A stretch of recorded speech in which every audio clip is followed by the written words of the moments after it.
Aujourd'hui, vous allez comprendre pourquoi il est dangereux de dormir à minuit. Écoutez attentivement jusqu'à la fin. Savez-vous que dans le premier livre des rois, chapitre 3, versets 24, 25 et 26, la Bible parle de deux femmes qui étaient des prostituées vivant ensemble. Il est dit que toutes les deux avaient un enfant, et pendant la nuit, l'une d'elles s'est couchée sur son enfant et l'enfant est mort. Vous savez, quand j'ai entendu l'histoire de ces deux femmes, avec tout le respect que je vous dois, ne m'en voulez pas pour mes mots, je les regarde et je me dis que ce sont deux femmes ignobles, folles. Quel genre de sommeil dormiez-vous? Quel genre de sommeil était-ce pour que vous dormiez jusqu'à ce que votre enfant meure? Je sais que certaines d'entre vous, les femmes, diront « c'est vrai apôtre, quel genre de sommeil était-ce » Mais vous savez, vous dormez aussi. Regardez votre fille. Regardez le chemin qu'elle prend et vous ne faites rien. Vous dormez. Regardez votre fils. Regardez, c'est la vie et vous restez silencieuse. Vous dormez. Est-ce que je communique bien là? Regardez. Un jour, le diable est venu chercher mon fils et j'ai entendu ma femme crier « Jésus, Jésus, Ebenezer, Ebenezer, Jésus !» Et je suis allé vers elle et j'ai dit « Qu'est-ce qu'il y a ?» J'ai vu mon fils, je pouvais seulement le voir avec de l'écume aux lèvres. Et c'était presque quand j'ai dit à ma femme « Donne-moi le garçon ». Elle a hésité, j'ai dit « Donne-moi le garçon ». Et j'ai pris le garçon, je suis allé dans ma chambre. Elle venait, j'ai dit « Reste en arrière ». Et je l'ai déposé sur le sol. Et j'ai dit « Satan, l'erreur est que je suis à la maison aujourd'hui. Tu as fait une erreur sur ce coup-là. » Et j'ai prononcé des paroles. Est-ce que je parle ici? Des paroles dans sa vie. Je connais une femme dans mon église, elle est dans le département des femmes, sa fille est morte un jeudi et la femme a pris la fille de l'hôpital et l'a emmenée dans sa chambre. Elle a prié tout le jeudi et la jeune fille n'a jamais ouvert les yeux. Ils ont prié tout le vendredi. Elle n'est pas sortie de tout le vendredi. La fille était toujours morte. Les gens voulaient forcer la porte. Elle a dit « Laissez-moi derrière ma porte ». Elle a prié le samedi. À midi, la fille est revenue à la vie. Est-ce que je parle à quelqu'un ici? C'est une femme qui a dit « Je n'accepte pas un non comme réponse. C'est mon enfant. » La parole de Dieu m'a dit « Je ne mettrai pas au monde pour le trouble. » La parole de Dieu m'a dit « Vous, fils de Jacob, ne me chercherez pas en vain. » La parole de Dieu m'a dit « Rassemblez-vous. Vous serez brisés en morceaux. Associez-vous, vous ne tiendrez pas. Car Elohim est avec nous. » Qui est celui qui dit une chose et qu'elle arrive quand le Seigneur ne l'a pas ordonnée? N'avez-vous pas entendu? N'avez-vous pas su que le Dieu éternel, le Créateur des extrémités de la terre, ne se fatigue point et ne se lasse point? Car on ne peut sonder son intelligence. Il donne de la force à celui qui est fatigué. Le jeune homme peut tomber et les jeunes gens peuvent chanceler, mais ceux qui se confient en l'Éternel renouvellent leur force.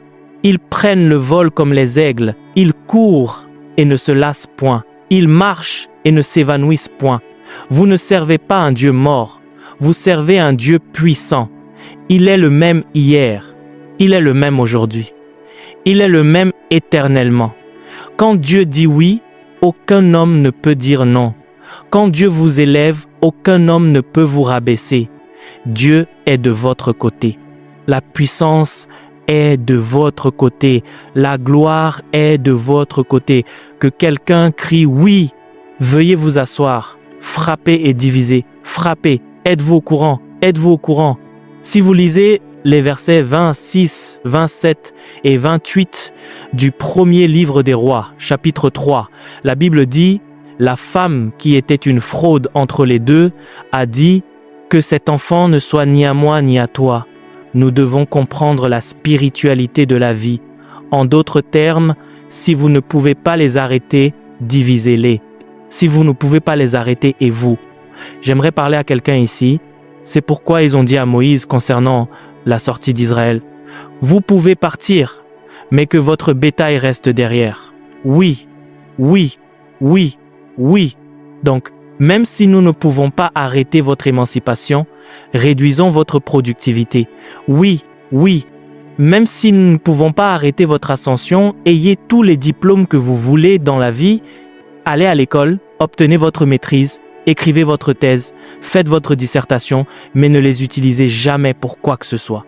Ainsi, vous avez docteur, attaché à votre nom sans rien pour le prouver. Vous êtes libre d'être un expert comptable agréé, mais d'être en lambeaux et maltraité. Vous êtes libre d'être un avocat. Vous êtes allé à l'école de droit, mais vous n'avez aucun dossier parce que vous êtes vous-même un cas. Divisé, je prophétise, écoutez-moi. Tous ceux qui entendent le son de ma voix, tout ce qui vous a été pris dans le monde spirituel, votre vertu, votre gloire, votre capacité, votre potentiel, pris à vos enfants, pris à votre maison, pris à votre famille, je parle de restauration. Je parle de restauration. Je décrète, reprenez-le. Reprenez-le. J'ai dit reprenez votre gloire. Reprenez votre vertu.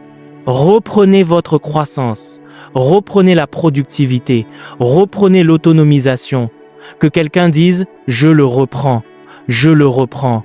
Je vous le dis, il y a des gens aujourd'hui dont la lutte dépasse les mots. Savez-vous à quel point il est frustrant pour vous d'obtenir des contacts? Vous lancez des projets. Vous les poursuivez. Et à la toute fin, au moment où vous devriez récolter et moissonner, quelque chose arrive. Un exercice de futilité. Travaillez sans profit au nom de Jésus.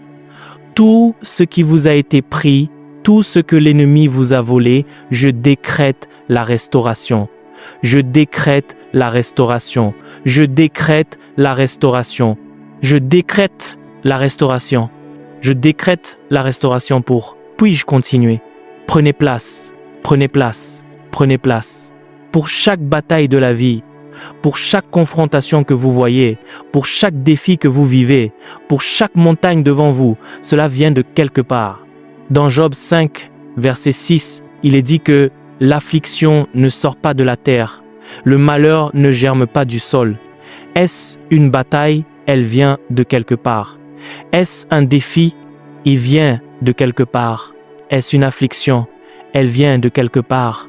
Une limitation? Elle vient de quelque part. L'affliction ne vient pas de la poussière et le trouble ne surgit pas du sol. Il y a un esprit qui contrôle les choses. Il y a un esprit qui contrôle les affaires. Suivez-vous? Je parle de les frapper. Savez-vous? Savez-vous que pendant de nombreuses années, j'avais l'habitude de prier et votre emplacement détermine votre situation. Être au bon endroit. Jusqu'à ce que je comprenne, monsieur, que vous pouvez être au bon endroit et être toujours bloqué. Oh, il m'a fallu des années pour comprendre. Vous pouvez aller là où Dieu vous a envoyé et être toujours bloqué, au point de vous demander si vous avez vraiment été envoyé là. Oui, oui, oui, oui. Il m'a fallu des années parce que j'ai vu des gens entendre Dieu. Ils sont envoyés quelque part. Ils sont à l'endroit où Dieu les a envoyés. Nous avons fait toutes sortes de déclarations et nous nous sommes trompés. Votre emplacement détermine votre situation. Votre mission détermine votre consignation. Votre vision détermine votre provision. Ce sont de belles rimes, mais elles ne sont pas réelles. J'ai compris par l'expérience, par le discernement, par ce que je vois arriver aux gens, qu'il ne suffit pas d'être à votre emplacement. Vous devez avoir l'atmosphère. Si vous êtes à votre emplacement et que vous manquez d'atmosphère divine, vous serez bloqué. Exode 13, versets 20 et 1, il savait. Alors il leur a donné la colonne de nuée et la colonne de feu. Beaucoup sont là où Dieu a envoyé ce business, ce bureau, ce cabinet médical vous a été envoyé. Mais le problème est que vous manquez d'atmosphère. Il n'y a pas d'audace atmosphérique. Vous manquez de présence. Vous manquez de présence parce que même si vous êtes là où il vous a envoyé, si vous êtes en faillite de sa présence, vous serez toujours bloqué. Est-ce que je parle à quelqu'un ici? Personne ne sait de quoi je parle. Votre connectivité, votre intimité sont ce qui construit cette audace. Savez-vous qu'ils étaient dans la barque et que le vent était impétueux? Le vent s'est levé contre eux et ils criaient « Ne t'inquiètes-tu pas de ce que nous périssons? Il est resté silencieux. Ne t'inquiètes-tu pas de ce que nous nous noyons, il est resté silencieux. Et ils ont alors dit, Maître, il s'est réveillé. Le bruit ne fait pas bouger Jésus, la relation si. Quand ils ont dit Maître, le bruit n'a pas fait bouger Jésus, la relation si. Quand ils ont dit Maître, il s'est réveillé. Savez-vous que, en cette fin des temps, il est trop coûteux de ne pas être né de nouveau.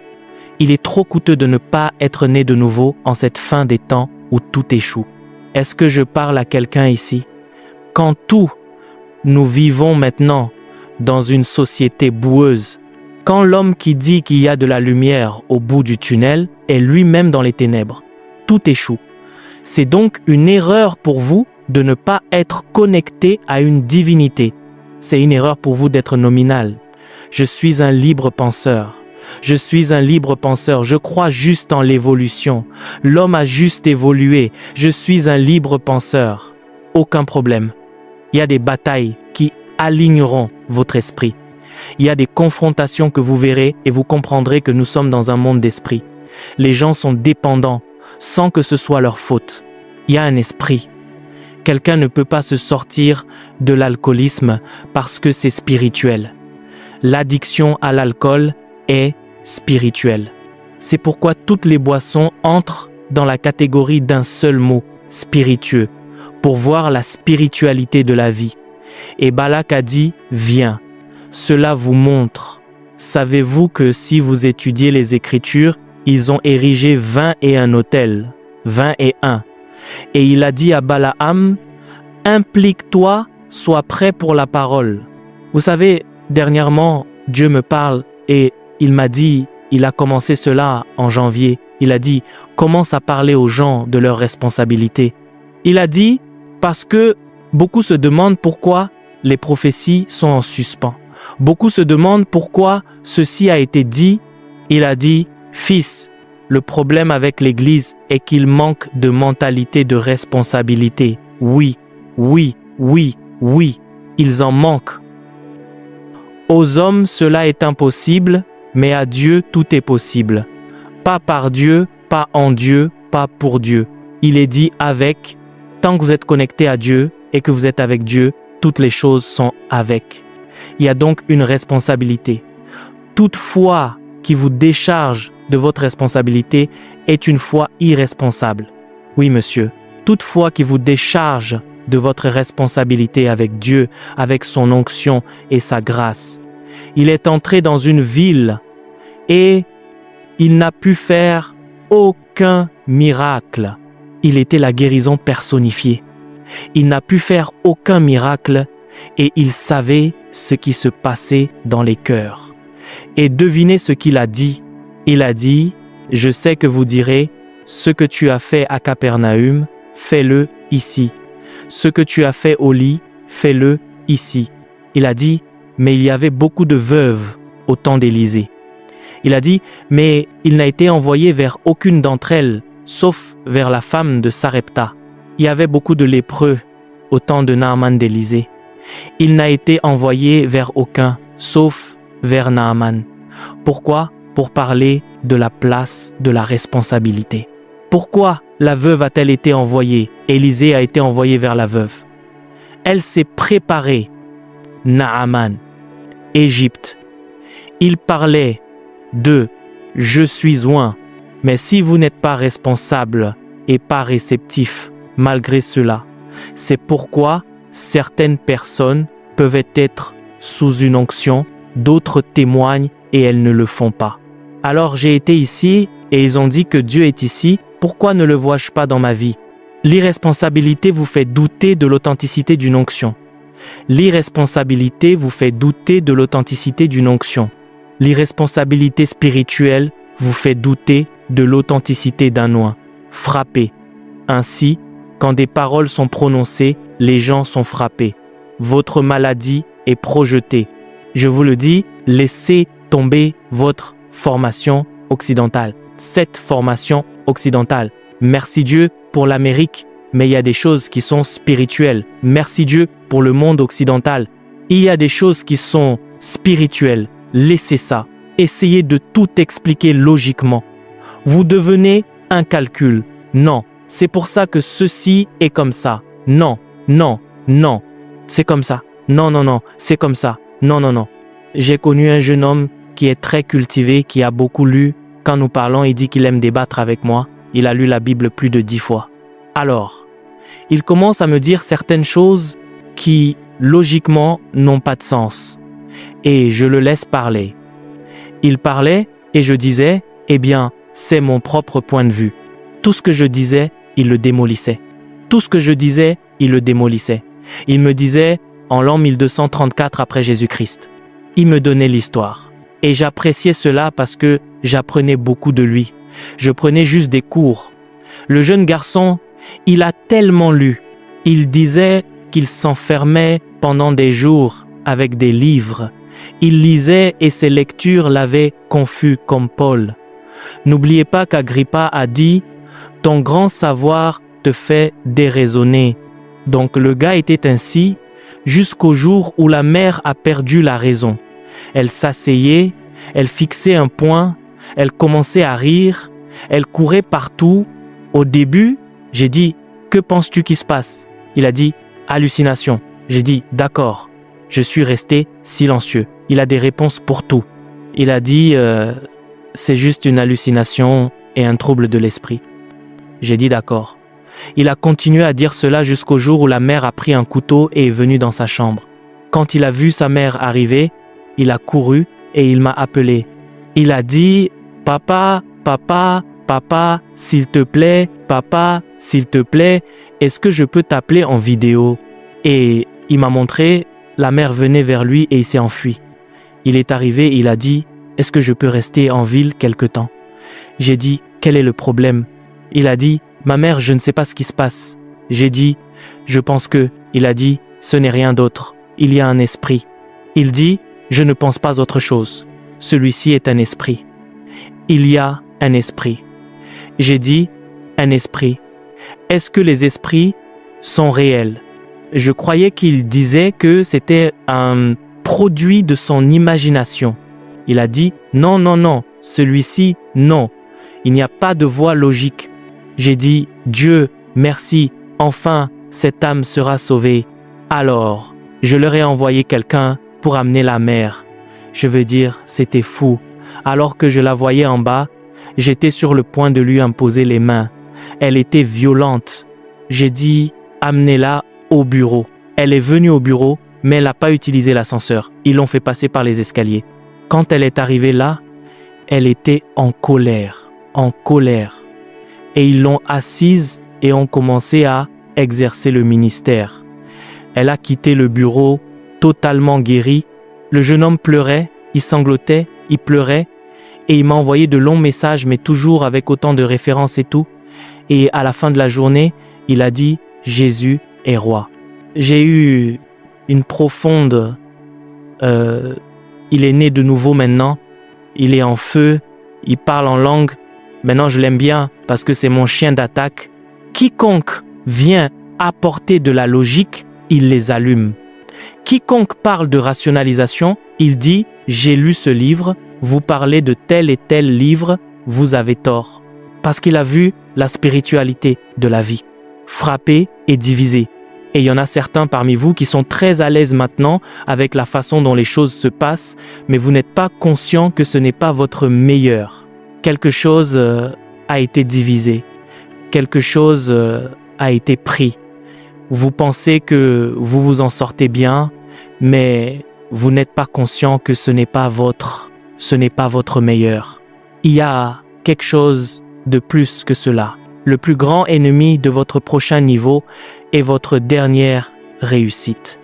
Le plus grand ennemi de votre prochain niveau est votre dernière réussite. Quoi que vous ayez rêvé, quoi que vous ayez désiré sous Dieu et que quelque chose le retient, quand nous commencerons à prier aujourd'hui, ce qui retient vos potentiels et votre richesse, cela vous laissera partir. Je suis reconnaissant que vous ayez regardé cette vidéo jusqu'ici. Merci. N'oubliez pas de vous abonner à cette chaîne si vous ne l'avez pas encore fait et laissez un commentaire dans la section des commentaires. Regardez la vidéo suivante après celle-ci et vous serez bénis.